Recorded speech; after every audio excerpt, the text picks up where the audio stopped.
getting ready to make some catfish nuggets, okay? But I have to cook 2 whole batches. I've got 2 cast iron skillets cooking back here because my husband doesn't want his cooked in coconut oil and I don't want mine cooked in vegetable oil, okay? So I have to cook 2 whole batches, but before I do that, I need to clean it, and I'm gonna bring you all up closer so you can see. I'm gonna clean this up, and then we're going to put some lemon juice on it and season it up. Now, I like my catfish nuggets like about this size right here, a little bit bigger, or a little bit bigger or smaller.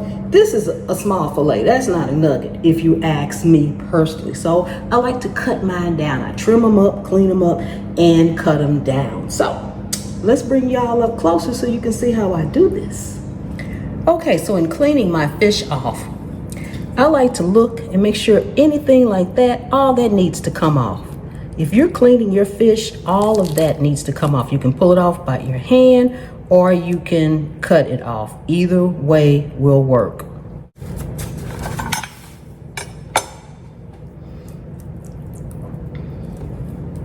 Anything extra like that doesn't need to be on there, so I get all of that off. And then like this piece, I will cut it. Now after we finish getting all this off and cutting it, then I take it over and I like to I'll cut it like that or something like that, just into slightly smaller pieces. I will take this back over to my sink and I will first wash it off, rinse it off really well, just with cool water, not warm water, but cool water, cold water, cool water. Then I will let it soak for a minute in some lemon juice. Then I'll rinse that off really well. And I will go back in one more time with lemon juice. And the next time I go in lemon juice, I leave it in the lemon juice. So when I start to season it, I don't use a mustard base or anything like that. But when I start to season it, I will just keep it in the lemon juice and then dip it in my seasonings, which I'll talk to you about that in just a minute. So I'm gonna finish getting this all cleaned up and we'll be back. Okay, the full recipe will be on my website, pamspreps.com. And I am heating up both of my skillets. This one is just about ready. And here I have some yellow cornmeal and flour. And to it, I'm going to add some of my Pam's Prep all-purpose seasoning.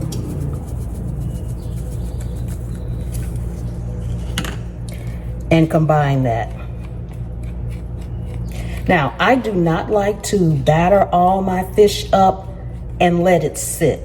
Personally, I don't think that's necessary.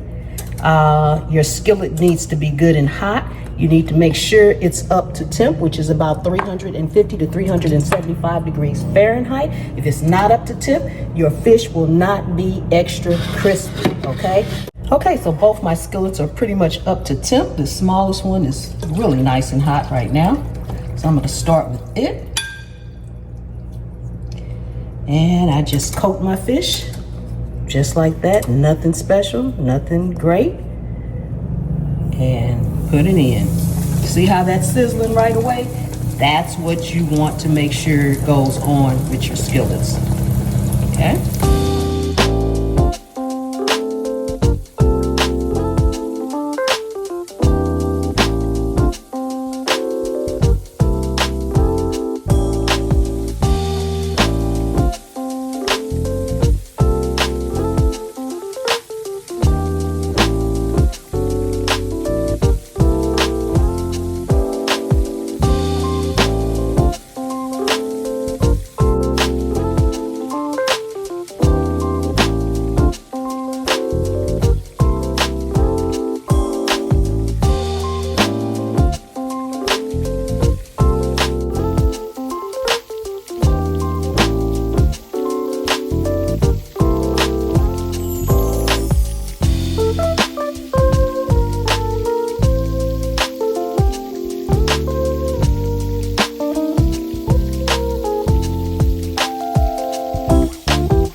Make sure you have a plate with a paper towel on it with a wire rack on top of the plate so that your fish will not sit directly on the paper towel and get soggy, okay?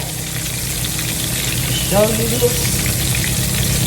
Look how nice and crispy that is all over. You do not need all that extra batter and mustard. Yes, have I fried fish in mustard base before? Absolutely. Yes, I have. Chicken, pork chops, fish.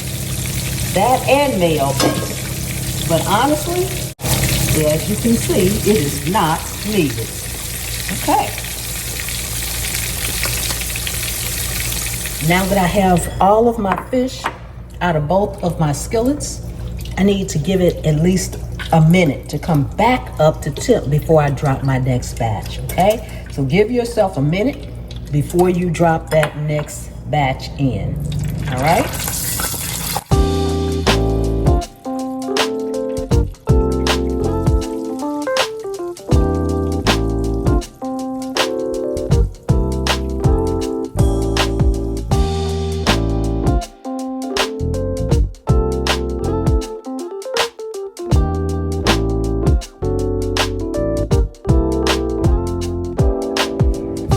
Okay.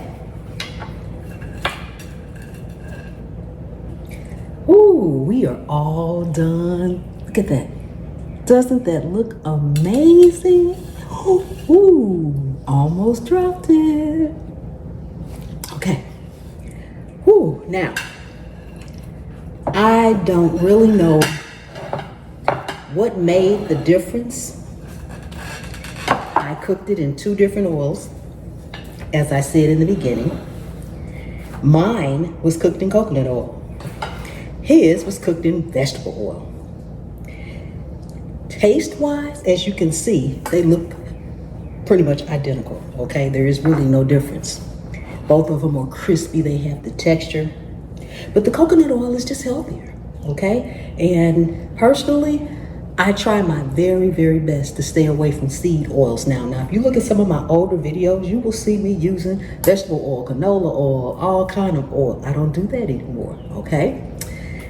You know better, you do better.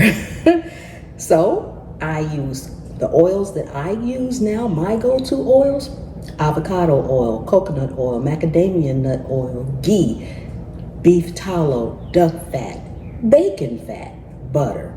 Those are my go-tos now, okay?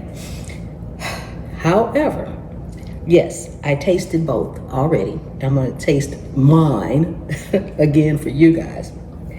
There was a big difference. The one cooked in vegetable oil, why? I do not know yet. You know I gotta find out.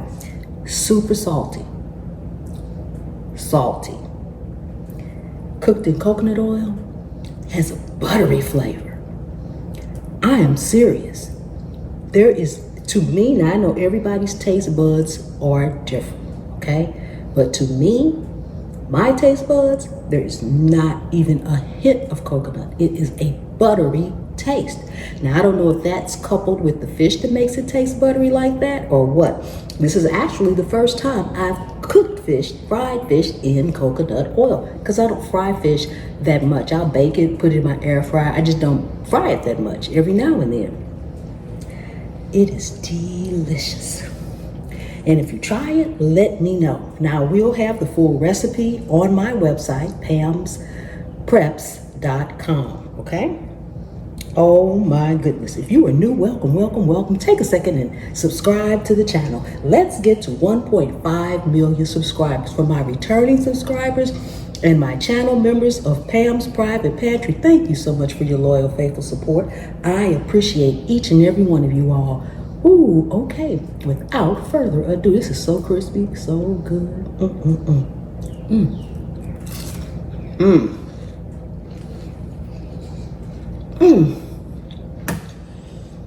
Put me some hot sauce on it. That's all I need. Good to go. Didn't need all the mustard, the base and all that stuff. Didn't need it. Crispy, crunchy. I know y'all heard the crunch. I know y'all heard it. It is delicious. Oh my goodness. Hit subscribe. Let's get to 1.5 million. And I will see you next time. The good Lord willing and the creek don't rise. Oh my goodness.